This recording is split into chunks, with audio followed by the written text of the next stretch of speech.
The VSS Shadowdancer drifted through the void like a piece of stellar debris, its quantum-diffused hull absorbing virtually every form of electromagnetic radiation. Commander Sarah Chen stood motionless in the ship's neural command center. Her consciousness merged with the vessel's systems through a web of quantum-entangled neural interfaces. To an outside observer, she might have appeared to be sleeping, but her mind ranged across light years of space, processing sensor data through the ship's advanced quantum arrays. Contact, she thought, the word materializing as a subtle ripple through the ship's neural network. Multiple signatures, bearing 03 Mark 27. The Shadowdancer's I cohort, which she had named Echo, responded with a cascade of tactical data. The incoming vessels matched no known human configurations. Their energy signatures were inefficient, almost wasteful, bleeding radiation across the electromagnetic spectrum like novice spacers who had never heard of stealth. Sarah allowed herself a small smile. The Shadowdancer, humanity's newest vessel class, represented a fundamental shift in how humans approached space warfare. While other species built ever larger ships with increasingly powerful weapons, humanity had gone in the opposite direction. The Shadowdancer was tiny by military standards, barely larger than a luxury yacht, but it carried technologies that would have seemed like magic even a decade ago. The alien vessels, 17 of them, according to Echo's analysis, were approaching Proxima Mining Station 7, one of humanity's furthest-flung outposts. Their energy signatures suggested weapon systems charging, their intentions clear. They're not even trying to hide. Sarah mused through the neural link. Echo, tactical analysis. The AI's response came as a series of impressions and data streams, flowing directly into Sarah's consciousness. The alien ships were arranged in a standard attack formation, clearly visible to conventional sensors. Their shield geometries suggested a species that relied on brute force rather than subtlety, their defenses designed to withstand direct energy weapons and kinetic impacts. They had no idea what they were about to face. "Signal the station," Sarah commanded. "Tell them to maintain normal operations. No need to let our visitors know we're here." The mining station continued its routine activities as the alien fleet approached, its automated defense systems powered down as if unaware of the threat. Sarah watched through the Shadowdancer's quantum sensors as the lead alien vessel launched what appeared to be a boarding shuttle. "Time to introduce ourselves," Sarah thought, initiating the ship's primary offensive systems. The Shadowdancer didn't carry conventional weapons. Instead, its hull was lined with quantum field generators capable of manipulating the very fabric of space-time. As Sarah engaged the systems, reality itself seemed to shiver around the alien boarding shuttle. The effect was subtle at first, a slight distortion in the shuttle's flight path, as if it had encountered unexpected turbulence. Then the distortions grew stronger, the quantum fields wrapping around the shuttle like invisible fingers. The alien craft's engines flared as it attempted to compensate, but it was already too late. With a thought, Sarah collapsed the quantum field. The shuttle didn't explode or break apart. It simply ceased to exist in normal space, its matter and energy scattered across 1,000 parallel dimensions. The alien fleet's reaction was immediate and predictable. Energy weapons flared to life, filling space with a web of destructive force aimed at the mining station. But the Shadowdancer was already moving, its quantum drive allowing it to exist in multiple positions simultaneously. "Let's show them how humans fight," Sarah broadcast on all frequencies, her words translated into a burst of electromagnetic radiation that would be impossible to ignore. The Shadowdancer danced through space, its quantum fields bending reality around it. Where alien weapons fire should have struck, there was nothing but empty void. The ship seemed to flicker in and out of existence, appearing in impossible positions, each movement defying the conventional laws of physics. Sarah felt the alien commander's confusion through their ship's erratic movements and increasingly desperate weapons fire. They were fighting according to doctrines and strategies developed over centuries of space warfare, but those strategies assumed their opponents would play by the same rules. Humanity had long since abandoned such limitations. With each passing moment, the Shadow Dancer's quantum fields grew stronger, creating localized distortions in space-time that played havoc with the alien vessel's shields and sensors. Their formation began to break down as ships lost contact with each other, their carefully coordinated attack dissolving into chaos. Echo, initiate Ghost Protocol. Sarah commanded, and the ship's AI began broadcasting quantum-encrypted signals across the battlefield. To the alien sensors, it would appear as if dozens of ships were suddenly appearing and disappearing, each one as impossible to target as the Shadow Dancer itself. The alien fleet's discipline finally broke. Two of their smaller vessels attempted to retreat, their engines pushing to maximum power. Sarah allowed them to escape. They would carry word of this encounter back to their commanders, spreading the message that humanity was not to be underestimated. The remaining ships launched a final, desperate salvo of weapons fire. Sarah watched calmly as the energy beams and plasma torpedoes passed harmlessly through quantum-shifted space where the Shadow Dancer appeared to be. "Your weapons are impressive," she broadcast to the alien fleet, "but you're fighting yesterday's war. Humanity has moved beyond such crude methods." To demonstrate her point, she engaged the Shadow Dancer's primary offensive system. There was no dramatic explosion, no visible beam of energy, just a subtle ripple in space-time that spread outward from her ship. As the quantum wave passed through the alien vessels, their shields flickered and died, their weapons systems went dark, and their engines sputtered to a halt. "We could destroy you," Sarah continued her broadcast, "but that's not our way. Return to your people with this message. Humanity values peace, but we will not be conquered. The next time we meet, come as friends, or don't come at all." She watched through quantum sensors as emergency power systems brought the alien ships back online. One by one, they engaged their faster-than-light drives and disappeared into the void, leaving behind only scattered radiation and a profound lesson about the dangers of underestimating humanity. As Sarah began composing her report to Fleet Command, she reflected on the encounter. The aliens had fought bravely and well, according to their understanding of warfare. But humanity had long since learned that the most powerful weapon wasn't the biggest gun or the strongest shield. It was the ability to imagine new possibilities and make them real. The Shadow Dancer resumed its patrol, invisible to conventional sensors, a ghost in the void. Somewhere out there, alien commanders would be struggling to understand what they had encountered today. They would analyze sensor logs, debate strategies, and perhaps begin to question their assumptions about warfare. But they would never fully grasp the truth that humanity's greatest strength wasn't their technology or their weapons, but their relentless drive to push beyond the boundaries of what others thought possible. "Signal Fleet Command," Sarah instructed Echo. "Tell them the quantum defense systems performed beyond expectations, and suggest they accelerate production of the next generation of ships. Something tells me we're going to need them." The Shadow Dancer vanished into quantum space, leaving behind a mystery that would haunt alien military strategists for years to come. The message was clear. Humanity had entered the galactic stage, and they had changed the rules of warfare forever. Admiral Marcus Jung stood before the holographic display in the Quantum Defense Initiative's underground command center, watching as dozens of red dots representing alien vessels moved through previously unexplored sectors of space. The Shadow Dancer's encounter had sparked exactly the response they'd anticipated. The aliens, who called themselves the Corvin Imperium, had launched a massive search operation to find Earth and its colonies. They were looking in all the wrong places. "Status report on Project Phantom," he commanded, his weathered face illuminated by the soft blue glow of quantum-encrypted displays.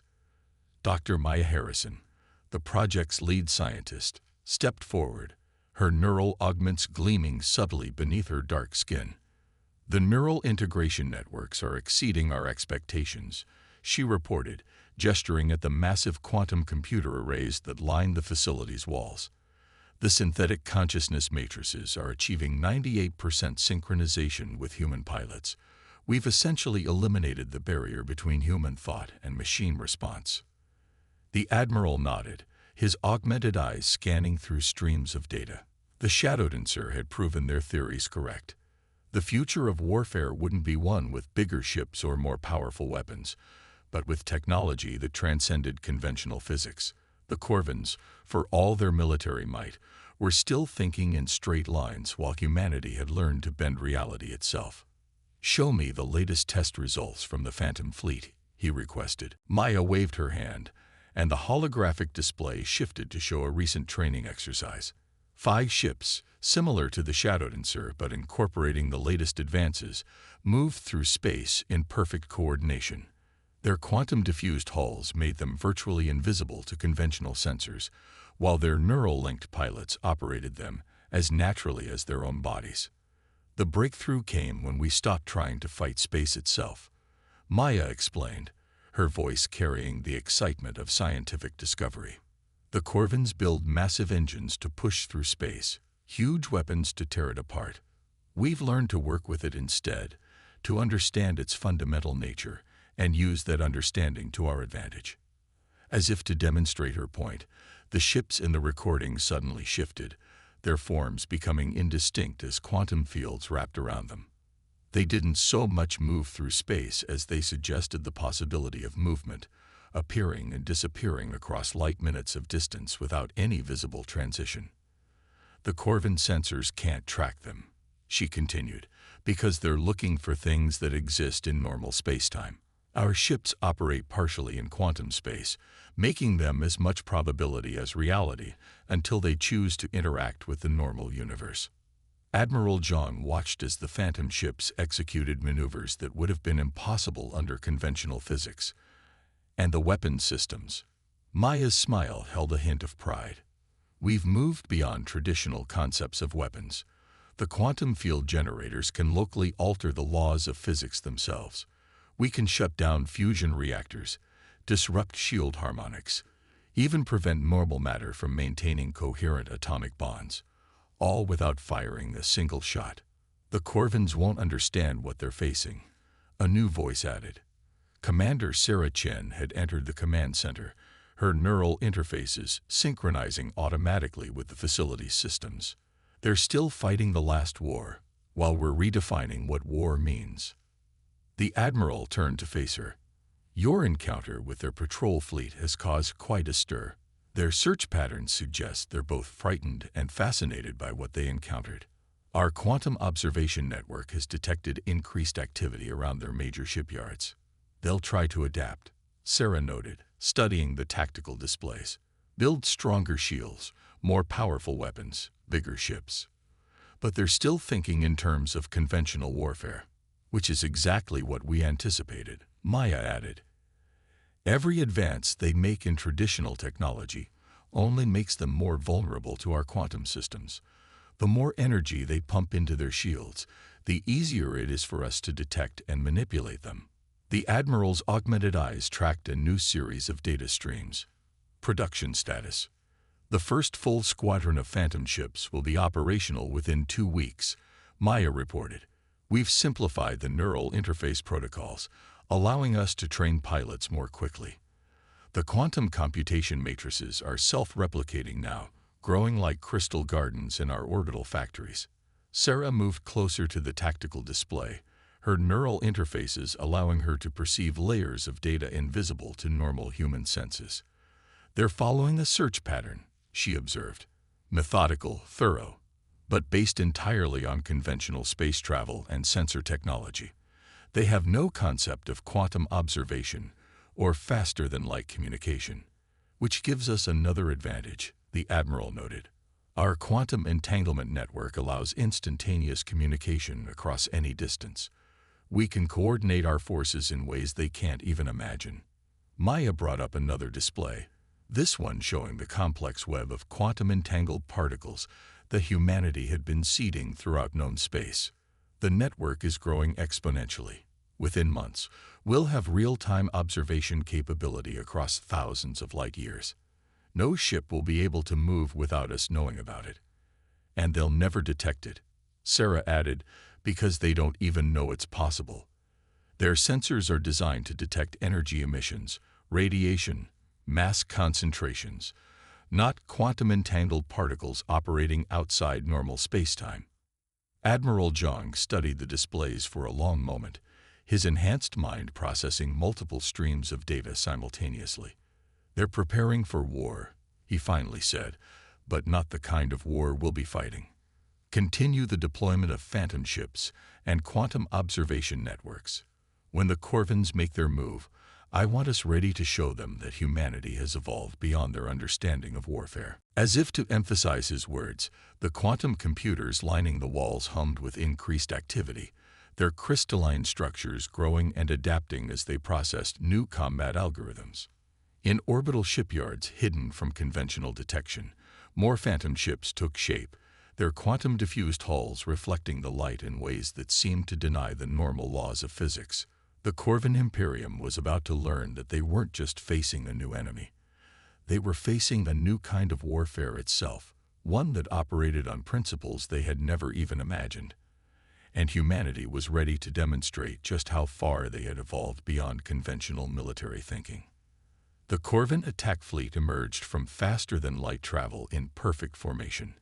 300 warships arranged in an attack pattern that had won them countless victories across 2 centuries of interstellar warfare. High Admiral Kexton stood on the command deck of his flagship, the Eternal Dominion, his scaled skin reflecting the light of unfamiliar stars. Their long search had finally yielded results. Before them lay a human colony world, its orbital infrastructure betraying a level of technological advancement that both impressed and concerned the Corvin commander. But there were no massive defense platforms, no flotillas of warships standing guard. Just a handful of small vessels that their sensors could barely detect, seemingly insufficient to defend against even a minor raid, let alone the mighty fleet he had assembled. "Begin the attack pattern," he ordered, his translator converting the clicks and whistles of his native speech into the standard command language. "Show these humans the true meaning of." His words cut off as sensors screamed warnings. Where moments before there had been empty space, dozens of human vessels now existed, appearing simultaneously across a sphere nearly 2 light minutes in diameter. The Corvin fleet's perfect formation was suddenly at the center of a bubble of hostile ships. Aboard the phantom ship Ghostweaver, Sarah Chen felt rather than saw the confusion rippling through the Corvin fleet. Her consciousness, merged with her vessel's quantum systems, perceived reality in ways no unaugmented human mind could comprehend. The neural link shared that perception with the other phantom ship pilots, allowing them to coordinate their actions with impossible precision. "Remember," Admiral Zhang's voice echoed through the quantum communication network, "our goal isn't destruction.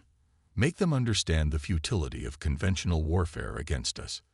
The Corvin fleet reacted with practiced discipline, their ships turning to present overlapping fields of fire. Energy weapons powered up, shield systems hummed with accumulated power, and targeting systems locked onto the phantom ships.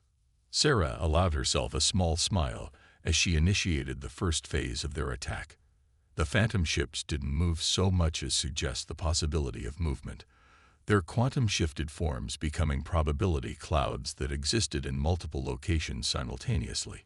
The Corvin targeting systems, designed to track objects in normal spacetime, went haywire as they attempted to lock onto ships that defied their basic understanding of physics. The first Corvin volley was spectacular, but ultimately futile. Beams of coherent energy and streams of plasma passed through space where human ships appeared to be, but those ships existed as much in quantum space as in normal reality. It was like trying to shoot at a reflection, or attack a shadow with a sword. "Now," Sarah commanded through the neural network, "show them what we can do."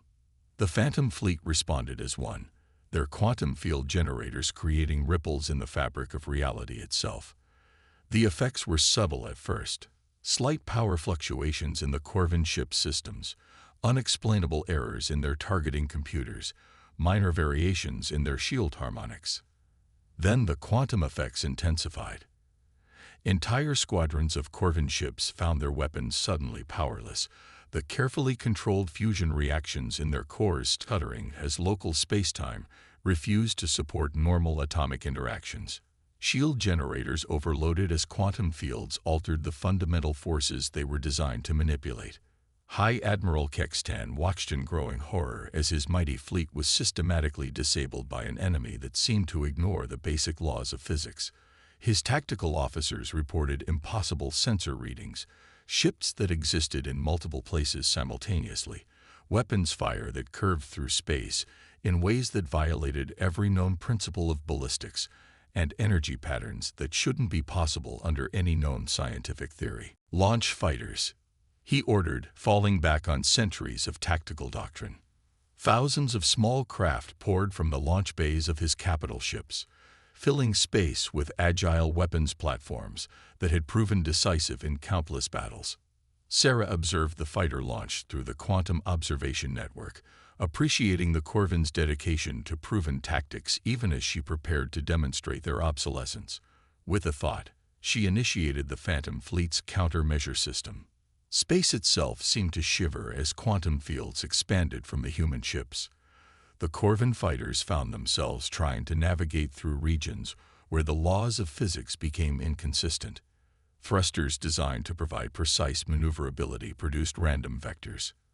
Targeting systems faced the impossible task of calculating trajectories through space that refused to maintain consistent properties. Their central command ship, Sarah communicated to her fellow pilots. Time to give them a demonstration they can't ignore.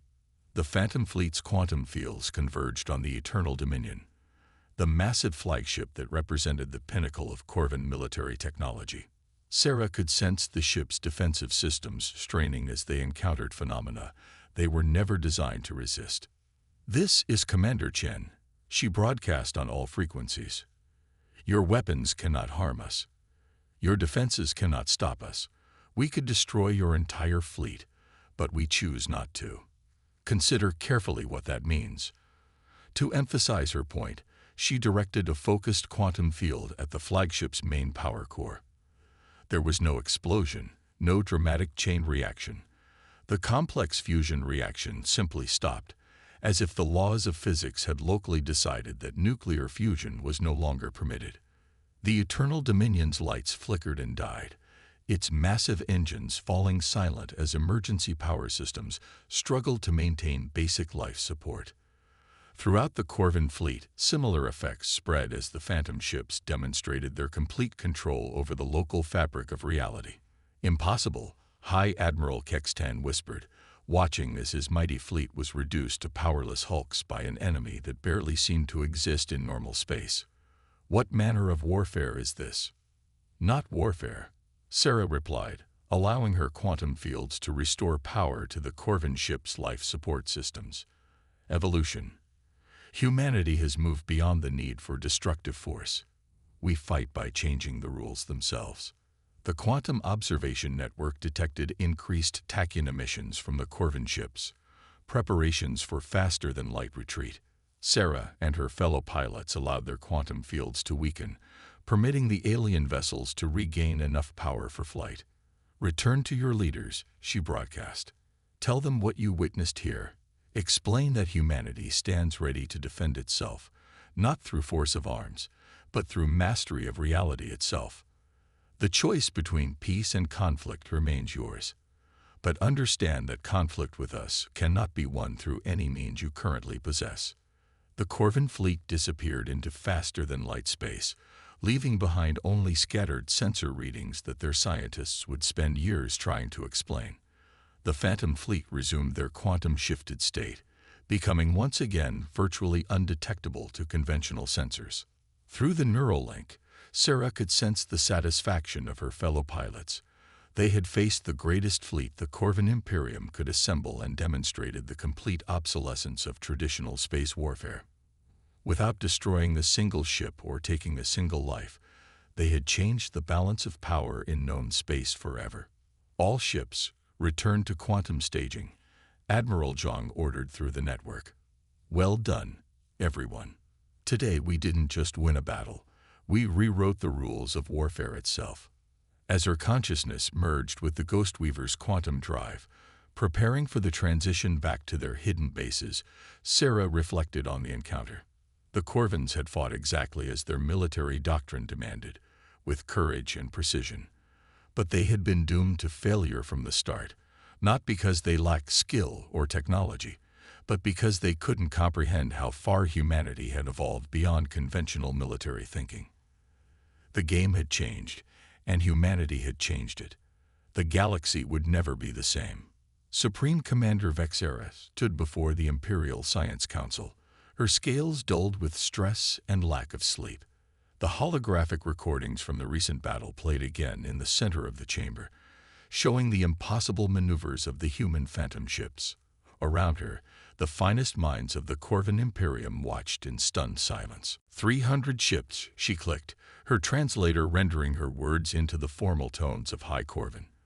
The largest battle fleet assembled in 50 years, neutralized without a single shot fired. Our weapons useless, our defenses meaningless, our very understanding of physics proven inadequate. The recording showed the moment when the Eternal Dominion's power core simply stopped functioning, as if the laws of nuclear fusion had been locally repealed. Elder scientist Mukthal's neck frills flared with agitation as he studied the sensor readings. "It violates everything we know about reality," he chittered. "Matter and energy cannot behave this way. Space itself cannot be manipulated as they do.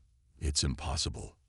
"Yet they did it," Vexera countered, her own frills rippling with barely contained frustration. "They didn't just defeat our fleet. They rendered our entire approach to warfare obsolete. While we've spent centuries perfecting energy weapons and shield systems, they've learned to alter the fundamental laws of physics." The chamber erupted in clicking debates, the assembled scientists and military leaders arguing over the implications. Vexera let them continue for a moment before raising her hand for silence. "The human commander told us they had evolved beyond conventional warfare," she continued. "At first, I thought it was mere boasting.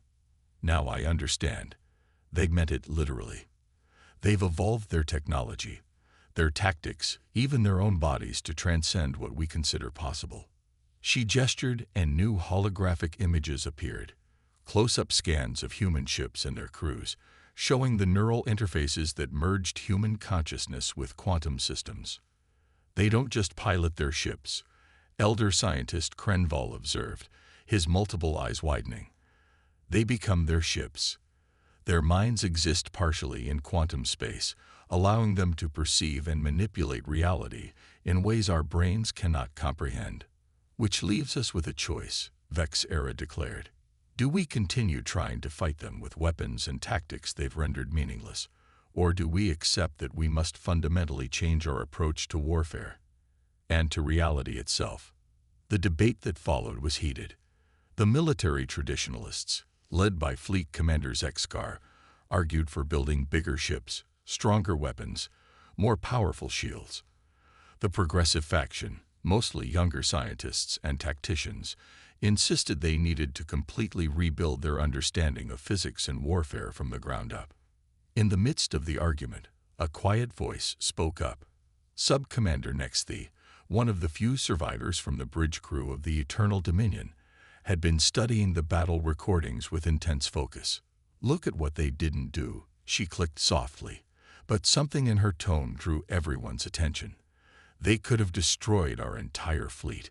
Instead, they chose to demonstrate our helplessness while preserving our lives. Why?" Vexera turned to the younger officer. "Explain your thinking." "The humans have mastered technology we can barely comprehend," Nexthi continued. "They can alter the fabric of reality itself. Yet they use this power not to destroy, but to teach." Their commander spoke of evolution, not just in technology, but in thinking. She manipulated the holographic controls, showing the moment when the human ships had restored power to the disabled Corvin vessels. "They want us to understand something," she clicked. "Perhaps the true lesson isn't about military power at all, but about the need to evolve beyond our current limitations, not just in technology, but in how we think about conflict itself." The chamber fell silent as her words sank in. Vexera felt her own thoughts shifting, decades of military doctrine wrestling with new possibilities. The High Command will never accept such a radical change in thinking. Fleet Commander Zexkar protested. Our entire society is built on military tradition and proven tactics. Our entire society. Vex-Era countered. Just watch those traditions and tactics fail completely against an enemy that doesn't even think in terms of attack and defense anymore. They've moved beyond the concept of warfare as we understand it. She brought up new displays, showing the initial reports from research teams studying the battle data. Look at these quantum field readings. They're not using technology to overpower our defenses. They're using it to change the nature of reality itself. We're trying to win a war while they're rewriting the laws of physics. Then we must learn to do the same, elder scientist Mockthul declared, his earlier skepticism replaced by determination. We must evolve, as they have, or face obsolescence. It goes against everything we've built our empire upon. Fleet Commander Zexkar argued. We cannot simply abandon centuries of military doctrine. We cannot cling to doctrine that has been proven obsolete. Vex-Era responded. The humans haven't just developed better weapons. They've fundamentally changed what it means to engage in space combat. We must either adapt to this new paradigm or accept that we are no longer relevant as a military power. The debate continued, but Vex-Era could sense the shift in the chamber. The recordings played again, showing human ships existing in multiple locations simultaneously, altering local physics, operating on principles that the finest Corvan minds couldn't explain. Begin the research immediately, she ordered, making her decision. Redirect military resources to understanding quantum mechanics and consciousness integration. We need to evolve our thinking before we can evolve our technology. As the council chamber emptied, Vex-Era remained, watching the battle recordings one more time. The humans had done more than defeat their greatest fleet. They had challenged the Corvan Imperium's fundamental understanding of reality itself. The question now was whether an empire built on military tradition could adapt to a future where the very laws of physics were negotiable. The humans had shown them a new path. The choice to follow it, to evolve beyond their current limitations, would determine the future of their entire species. Vex-Era could only hope they would have the wisdom to embrace this evolution before it was too late.